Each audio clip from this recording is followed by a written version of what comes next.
my name is Rebecca Powers with SLCT, and here's what's happening in Sterling and Lancaster. The Lego Club meets every Wednesday at the Thayer Memorial Library from 4 to 5 p.m. For more information, contact Susan Conroy at 978-368-8928, extension 5, or at sconroy@cwmars.org.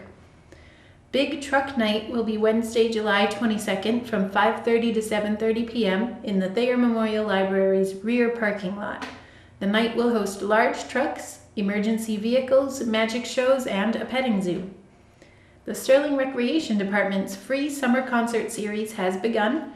Be sure to go to Memorial Park Mondays and Wednesdays through July and August to catch some live local bands. Concerts begin at 6 p.m. For more information or to see a list of the bands playing, visit www.sterlingrec.com. Well, I've been talking a lot today about summer, and of course, along with summer comes fantastic food. With fantastic food, sometimes comes a lot of calories, and there comes a point that we really have to get that under control. And so we're talking today to Alex Grebiner at the Sterling Conant Public Library about her cookbook club. And every month you feature a different cookbook that people cook from, and of course of great interest this month is this book, Skinny Taste Cookbook.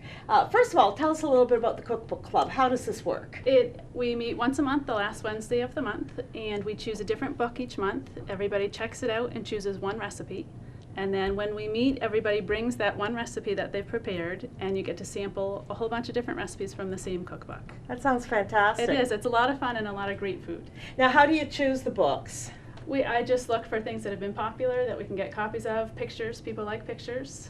So we do a wide variety. Now, I noticed with Skinny Taste, this is a book that came off of a blog, and of course the food blogs are so very popular right now, and Yes. people are just we try to loving them. do a variety. We've done some blogs, we've done some of the popular cooks and chefs that you've seen on TV. We do Sure. a whole bunch of different things. Now, how many people tend to come to these? Do you get a good turnout? We do get a good turnout. The average is about 8 people. We've had times that we've had wait lists of 15 people. Yeah. So it changes by the month depending on how busy people are. So you also have a good opportunity to really sample a number Yes. of great dishes. You definitely do, and people bring takeout containers because there's so much food. You get to bring some home with you too.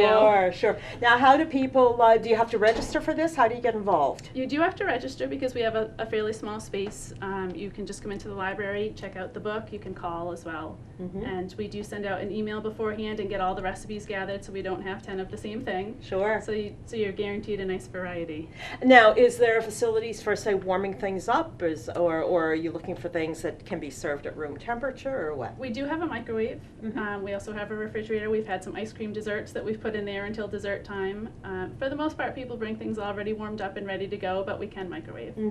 And I guess that you probably look at doing things seasonally as well, I imagine. We do. Because, I know with, and certainly now, looking at this book, which I took a look at it yesterday, the recipes are not only healthful, but they tend to be really light and focus on, of course, the bounty of the season, like great tomatoes and fruits and, seafood and all kinds of things. Yes, we do try to. Summer we pick things with a lot of vegetable dishes, fruits, fresh ingredients that you might have in your own garden.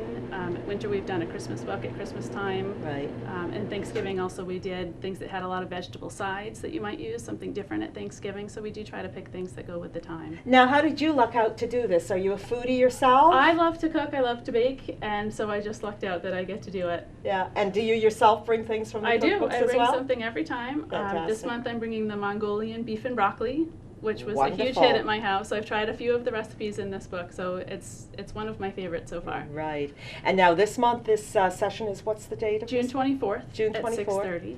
And we do have a few spots left. Right. And July we're doing something different. We're doing 2 books. One is all baking, so people who prefer to bake than cook, and one is cooking, so you can choose which one you'd rather take. Sounds absolutely yummy, and Yes. I can't wait to come and indulge. Thanks so Great. much, Alex. You're welcome. The town of Sterling is seeking eager volunteers to help fill the open spots on boards and committees in town. For a list of open positions and how to apply, visit the Sterling website, www.sterling-ma.gov. Digital magazines and newspapers are now available at the Conant Public Library. This new collection includes popular materials such as The New Yorker, Reader's Digest, Cosmopolitan, and many more. For more information, contact the library at 978-422-6409. There will be a visit from Princess Belle at the Thayer Memorial Library on Wednesday, July 29th at 6:30 p.m. She will sing, dance, and read to the children. For more information, contact Susan Conroy at 978-368-8928, extension 5. Healthcare and health is something that we're all concerned about, and no matter how wonderful our health is at any given moment, there are going to be times in life that we all have our challenges. I'm here today with Susan West, and she has just written a wonderful book called Walking with Vaidya, and this is a book, the subtitle here is A Journey into Ayurveda and Preventative Medicine. Susan, this is just a wonderful book. First of all, welcome to the segment. Thank you for speaking with me. Thank you for having me. And I'm interested in how this book came about and what it's about. This book is something that I felt compelled to write. I have, like many people, had my share of health issues over the years, and always looking for more, looking for preventative medicine. I happened to work at an Ayurvedic center, and that was a big catalyst for change for me. The book comes about because I received a message from a Vaidya. I had a very great opportunity to work with her and learn about Ayurveda. And I know that this isn't something that we're very big on in America yet. I don't think a lot of people know about it. So the book is really just giving what I learned to others. Now, what is a Vaidya? A Vaidya is the equivalence of a physician, an American Western physician. Their training is pretty much medical, and they also learn something called the Vedas, which are thousands of year-old medical treatises that have been passed down in India. And so every Vaidya will learn medicine, anatomy, nutrition, and all of the Ayurvedic principles as well. Now, I noticed that the book is really written in two parts. The first is both a description and a critique of the American or Western medical model, and then you go into the Ayurvedic principles.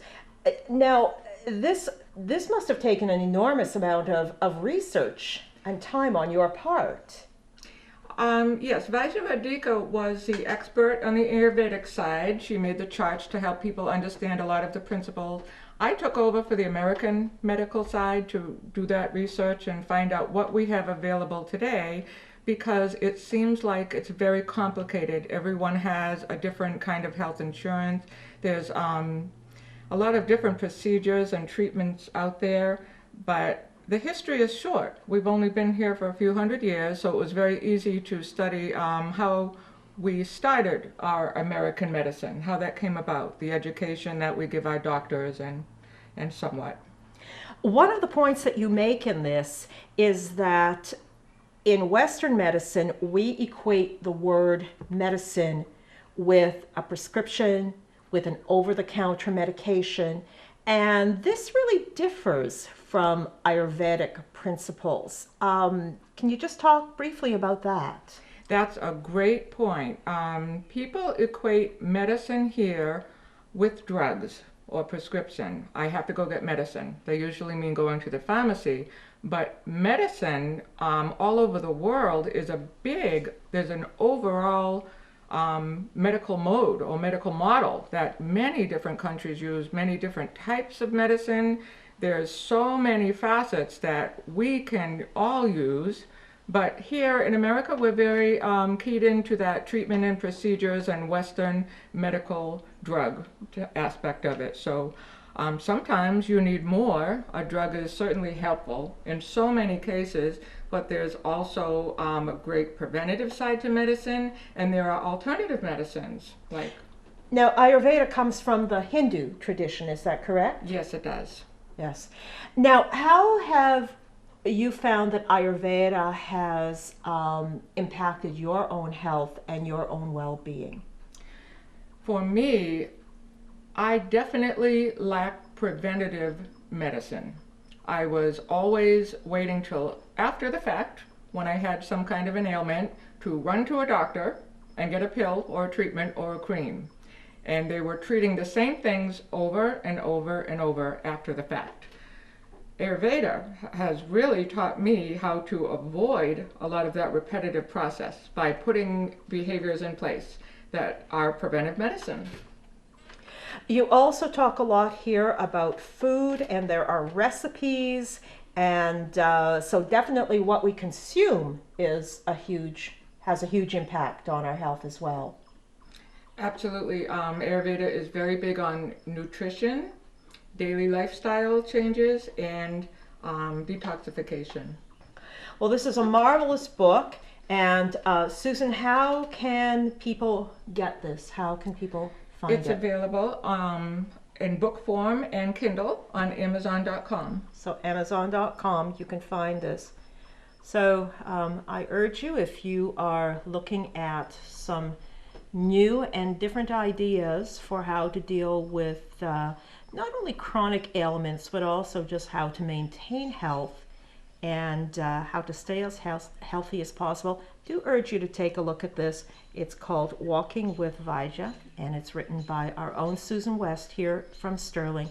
And Susan, thank you so much for joining me. Thank you. The Lancaster Town Forest Committee is seeking individuals to help manage and promote Blood Forest. Responsibilities will include planning events, mapping and expanding the trail network, overseeing harvests, and working to help keep the land protected. If you are interested or have questions, contact Tim Kastner at thkastner@comcast.net. There will be a teddy bear picnic Thursday, July 30th at 11 a.m. on the Lancaster Town Green. Attendees are asked to bring a lunch, a blanket, and a favorite teddy bear to participate in stories, songs, and activities. I'm Rebecca Powers, and that's what's happening. If you have a local event you'd like to see on this program, contact SLCT. SLCT is looking for more volunteers to help with filming and editing. If you know someone interested, have them contact us at 978-733-1139 or email slc.tv810@gmail.com. We'd like to remind you to find us on Facebook and YouTube.